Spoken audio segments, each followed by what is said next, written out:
no, it's like, it's weird hearing that the activist tied to my name now, because I've always been the guy that's on the mic in the clubs, and always been the guy that's like, that has, not control, but like voice and power with my voice. And so now to hear that being tied to it just due to what's going on, it's like, I guess it's surreal and weird, but I guess that's true. It's true now at this point. Yeah, I mean, literally, not to get all emotional, but that gave me chills. It's just crazy that you're like, I hope more people can kind of use their influence for good. Like, this is why you have your influence, you know what I'm saying? Like, yeah, everything else doesn't even matter anymore at this point. Like, no. It's just, yeah, it's real. So I guess, yeah, you can add that to my title. Activist, the real Khiry in the building. Yeah. Like I told you, I want to ask you unique questions. And, Trayvon happened 7 years ago, 6 years ago, whatever it was, and all that. And we're kind of like, and that went away. Like, again, I don't know the answer, and I know rioting isn't, but my guy in the military said, go back in history.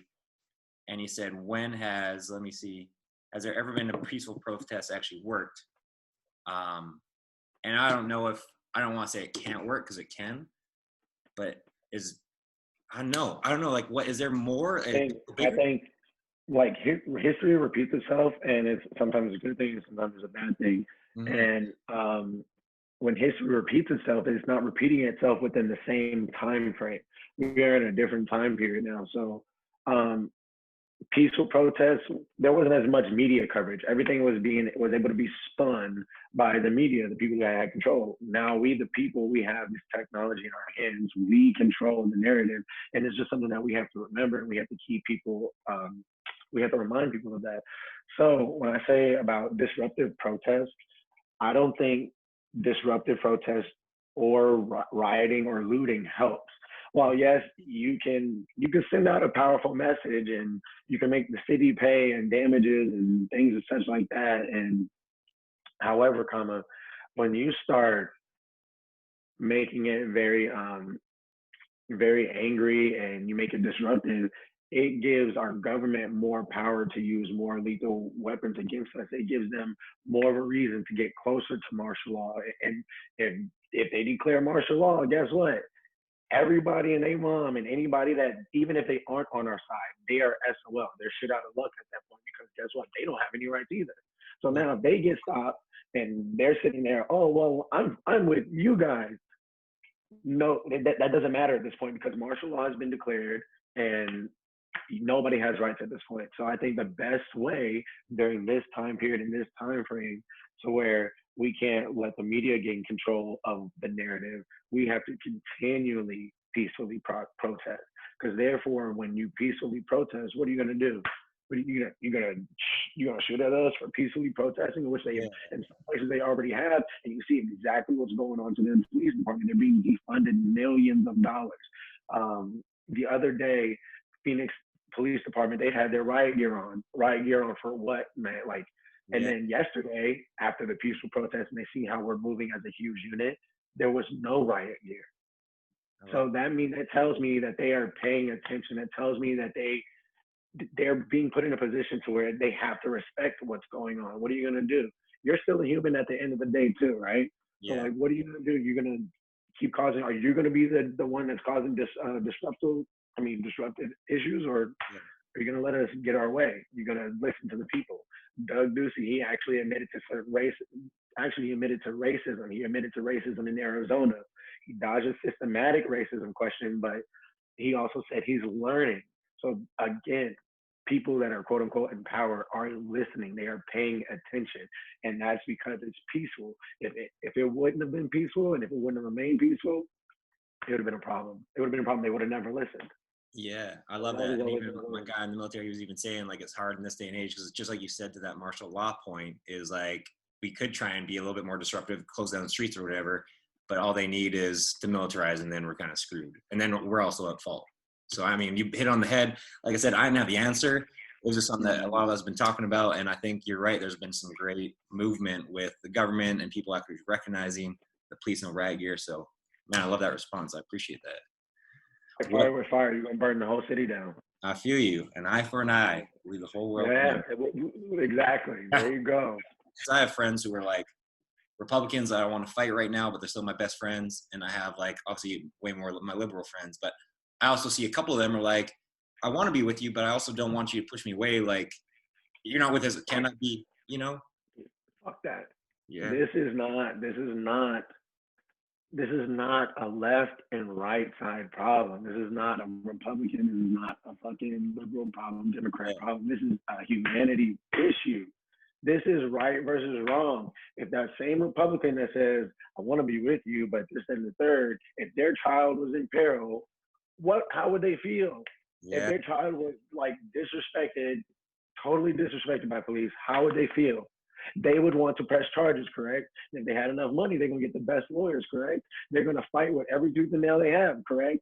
So therefore, this is not a left field problem. It's not a right field problem. This is a humanity problem. And for someone to say, I want to be with you, but you're already telling me you're only for yourself. You're only thinking about yourself. You're worried about the views from the other people around you. You're worried about maybe possibly losing. Stand up for what's right. This is what's right. People are dying. People are being executed in front of our eyes. And you mean to tell me you don't want to stand up for the people that are actually tired of seeing that?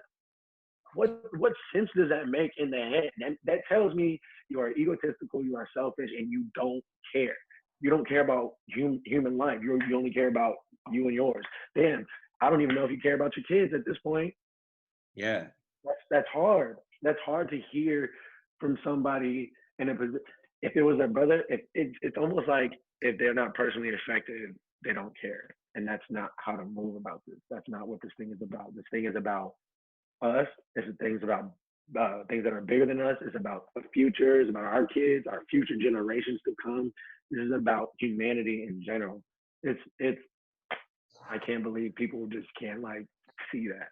Yeah, I think you kind of hit a nail on the head. I think maybe a great way to even say it would be like, if you're not with humanity, you're against humanity. So it's not like an us versus you. It's like, be with humanity, be with like right, or that's all right. I got a dog too. I think you heard yours.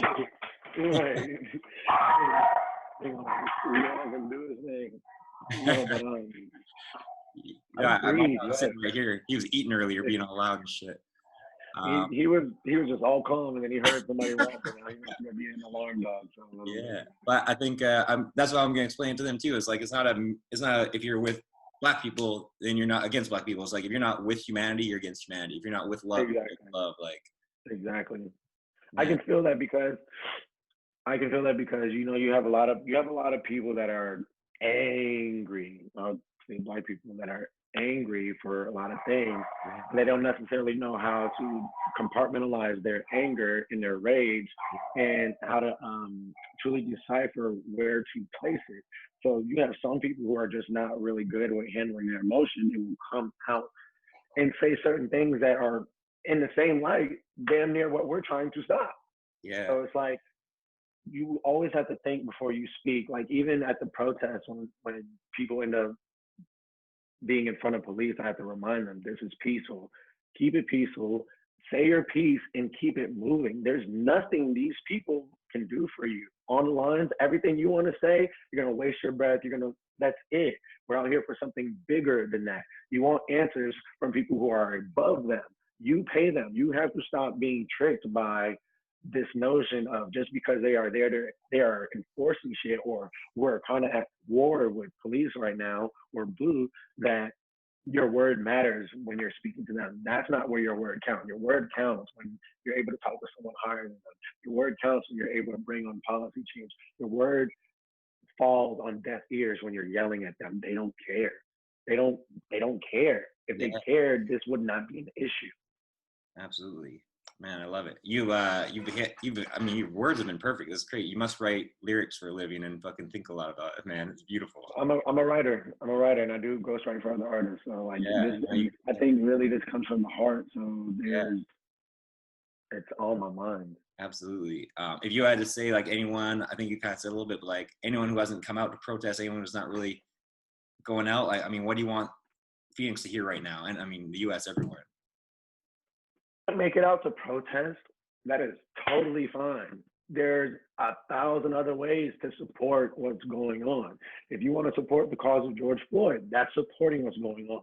If you want to support the causes of Breonna Taylor, that's supporting what's going on. If you want to support the cause of Deion Johnson, who was a Phoenix native, that is supporting what's going on. You want to defund police. You want to remove rubber bullets. I have certain petitions in my bio that you can look up and find, like prison reform. All of those things help if you can't make it to the protest. And I just need everybody to know. And even because I've had some people be attacked, white people be attacked for feeling like, or for other people feeling like they're not doing enough. And they don't know these people personally. So at the end of the day, you can't judge someone or throw your opinion on about someone that you don't know them from a can of paint. You don't know what they're going through. I personally know some white people that are having anxiety dealing with what's going on and want to talk about it, but they have to work through their own emotions first. Mm-hmm. Like, we're all human, we're all emotional, we all have to work through our reaction. And while they may not have been out protesting, I've known them to be donating. And while they're being attacked, I have to go to their defense and be like, yo, this is the type of stuff we're trying to stop. Stop the hate. Stop hating. You don't know this person personally. Good thing I do, because I'm able to talk on their behalf. So now I just want everybody to know, if you're not able to protest, there's 1,000 other ways to support. Even if it's just speaking up about what's right and what's wrong. Yeah, that's supporting. Man, that's amazing. We're gonna have to have another interview about just like what inspires, that kind of stuff later. Because everything's incredible. Thank you so much for what you're doing. I think I speak for everyone. I'm sure you've been told a ton, but like what you're doing gave me the chills even when we started this interview. Just like using your influence for good, using any talent you have for good. I shot that video with my iPhone and iMovie. Like, I'm not telling you, this is like, my heart was into it. I was up to like 4 a.m. I was like, we need to use whatever we can to do it. And I'll be out there protesting with you today. I'll say what's up. Thank you so much for everything you're doing. The world, Phoenix, is on your side. They all love you. Keep it up, my man. Keep that strength. I know you're tired. Voice is hoarse. You're dying. Yeah. I'm going back on silence after this. Yeah, man. Appreciate it, bro. All right, thank you.